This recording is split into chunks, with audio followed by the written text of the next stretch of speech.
I'm now going to do my review of the film Watchmen. Now, let's be clear here.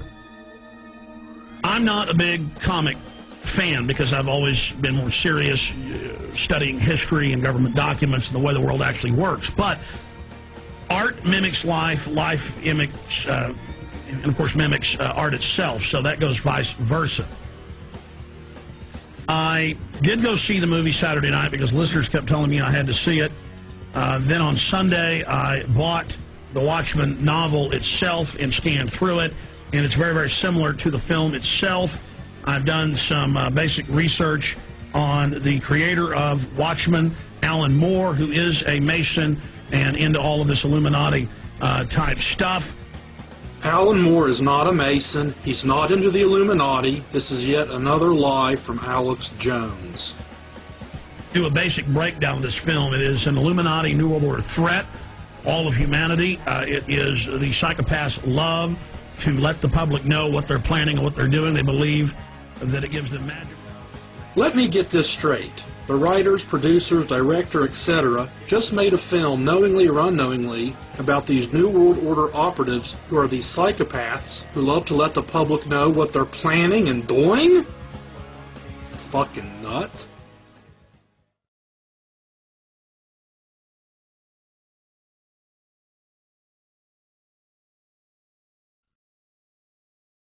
Unlike the Northwoods plan, the FBI actually carried out the attack on the World Trade Center in 1993.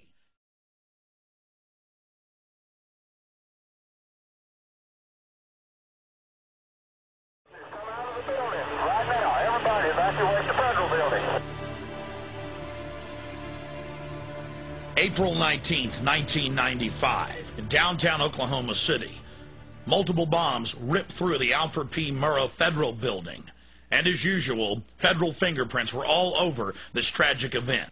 Then President Bill Clinton, taking his orders from on high from the New World Order chieftains, needed a crisis to get his gun control agenda through, as well as his plans for a socialized America. Taking a page out of the Strong Men's Handbook, Bill Clinton knew that a crisis of this magnitude, endless images of mangled children, would pull on the heartstrings of the American people, and they would beg for the Anti-Terrorism Effective Death Penalty Act that he had failed to pass just a year before. The bill absolutely eviscerated massive sections of the Constitution and the Bill of Rights.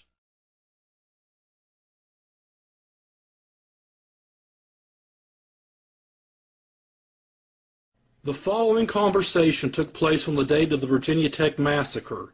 9/11 kook Matt Kazee, who resided in the area, called into the Alex Jones show. The first report was that there were two shooters. And, Always the same. It's, oh my God. Two shooters, total. Report. Oh my God. Oh my God!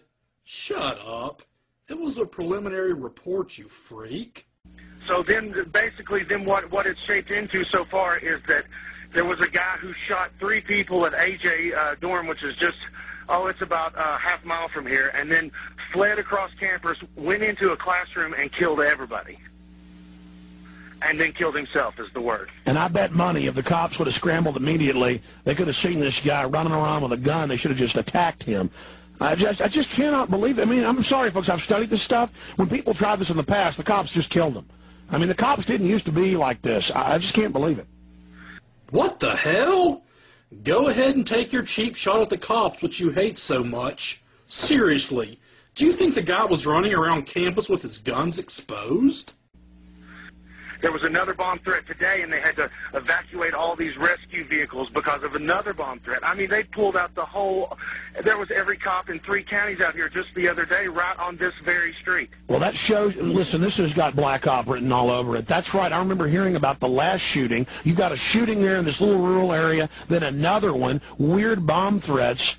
Oh, my God. Yeah. Somebody's got to get to the school surveillance camera tapes and data banks. I bet you're going to see a lot of suspicious people in there.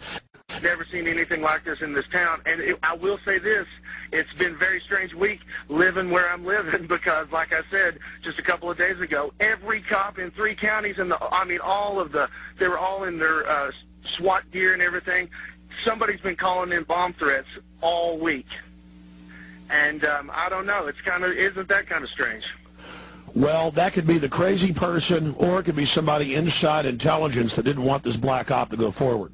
Yeah, that's it, Alex. It could have been somebody inside intelligence that didn't want the black op to go forward. Okay. Bottom line, maybe up to 35 people. 35 now dead. Yeah, I just saw that during the break. They were saying over 30. This is absolutely disgusting. Look, immediately, it's time to rearm the pilots. It is time, because they were armed. They could be armed before 9/11, 2 months before they changed the law. Very suspicious. Rearm? No pilot on record has ever been armed. Don't lie. Alex fails to tell you that in 40 years, not one single U.S. carrier took advantage of the course which allowed them to carry guns. So the program was considered moot.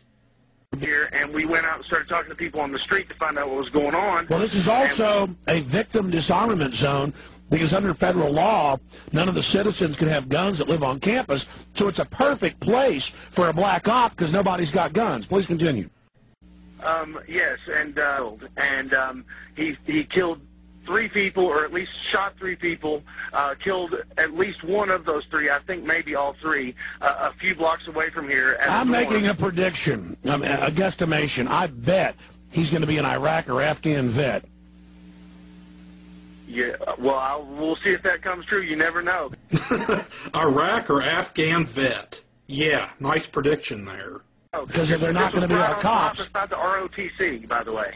Oh, it happened by the ROTC. Oh, no, it's... We're literally half a block away from the ROTC buildings and all the ROTC dorms. Yeah, it's the military. And Uh-huh, yeah, it's the military. Right on, Alex. And watch, he's going to be disappeared the last few months, and then we'll dig out that he was at a special installation being given psychiatric care.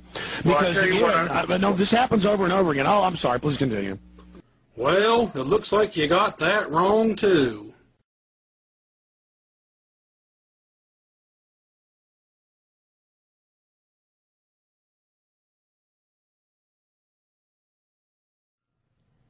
In June of 2009, a white supremacist and 9/11 truther, James Von Brunn, shot a security guard at a Holocaust museum in Washington, D.C.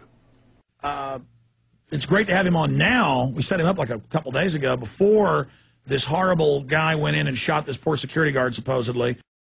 He actually did shoot that security guard, you nut. Supposedly. It looks like a black op to me. A black op?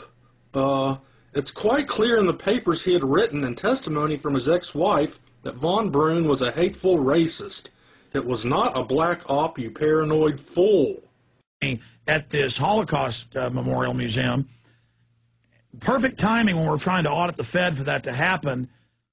Are you implying the security guard was killed because you kooks want the Fed audited? Okay, whatever.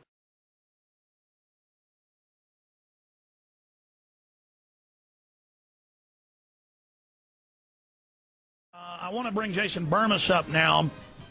I want to cover this first and then get into how you knew Jennings and what he said to you in private and what's in Fabled Enemies. Thank God we have this to discredit and expose the BBC so this dead man can tell tales.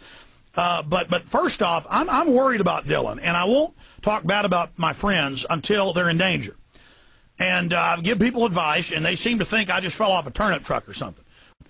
But the bottom line is Dylan Avery had more discussions with Jennings about, I remember Dylan telling me, threats against his pension, threats against his job, and more, that he was worried about his family, and that he said more, but Dylan wouldn't say because it was off the record. Well, he's dead now, and Dylan's all freaked out. Hey, Dylan, let me tell you how this works.